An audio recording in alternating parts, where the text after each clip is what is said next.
Why should we study all the subjects in the first year? How can biology be useful to a software engineer? Or how can electronics be of use to a chemical engineer? Why can't we just start our branch studies from first year onward? Hello and welcome back. So the JOSA counseling got over recently, and I hope that all of you got your dream college. And if you didn't get it, then you got the chance to make one. So you all will be joining your colleges soon in online or offline mode if you're so lucky. And whatever be the mode, it's going to be exciting. You'll get to meet a lot of people from different backgrounds, different ideologies, with different hobbies, with different passions, and different interests. And along with this, you will also encounter a lot of things which will bother you right from the start. And out of all those things, the first thing is the academic curriculum of the first year, where you have to study all the subjects from all the branches that the college offers. But why? Why should you study all those subjects? Why not just start the branch related studies from the first year onwards? That's what we are going to talk about in this video. So after years of preparation of JEE, you might feel a bit relieved now. The burden will be lifted a bit from your shoulders, at least in the first year. So the first year becomes the absolute best time to explore yourself, explore your interests, your hobbies, and you should also be able to utilize this time in order to explore what all things your college offers, what all things your branch offers, what are the opportunities in your selected branch or in other branches that the college offers, and then choose the one branch or the one field that you feel will be the most interesting to working, that you feel will be the most suitable to you, and start working in that. So this is the ideal situation.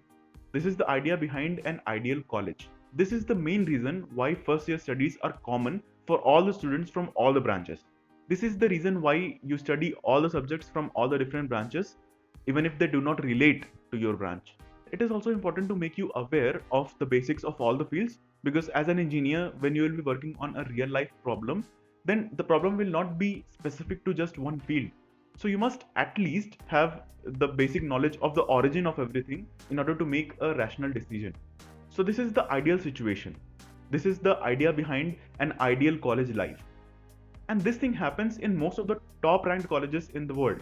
In many cases, students don't even enroll in a particular branch or in a particular degree program. They just take up basic courses from different areas of their interest and explore them. And then after the end of the first year, that is at the start of their sophomore year, they apply for a particular specialization. But here, the reality is not quite like this. The reality is a bit different. Changing branches in our colleges is very difficult because of a lot of competition. Like everyone wants to change their branch to CS or ECE. So there is very less vacancy in those branches, and hence there is a lot of competition. Now, a fair question to ask here is why this competition is not accommodated in the system. And a simple answer to this question is that because we make the competition, and the factors based on which we create the competition are very subjective and hence cannot be considered while formulating a regulation. Here, the most important factors that fuel the competition are the placements or the weightage of packages offered in different courses. And these depend upon external factors too. Hence, the college cannot discriminate its own branches against these external factors. So, in the eyes of administration, every other branch is on the same level. And this is also the reason why placements are not considered while ranking colleges in any of the ranking systems in the world. So unless these branches really become on the same level based upon the placements or packages offered or opportunities, it's impossible to create an ideal system. And the existing system cannot be scrapped either, because we never really take the time to stop and think about what all possibilities there are. So we need a period of time to freely explore everything.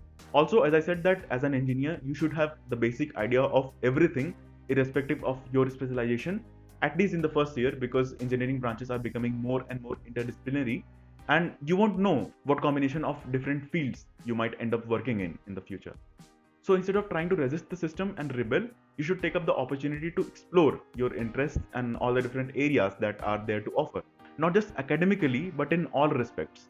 Join clubs and read about different things and try to find a specific area inside your branch that aligns with your interests, because a lot of gates are opening up everywhere. You just need to put in the effort to walk through them. So that's all for now. We'll meet again in the video specifically for branch change procedure. So stay tuned for that, and hit like if you find this video useful. Share it with your friends and the college freshers which you might be in contact with. And don't forget to subscribe to my channel if you haven't already, because a lot more content based on college life is coming up in next few weeks. So stay tuned and have a great day. Bye bye.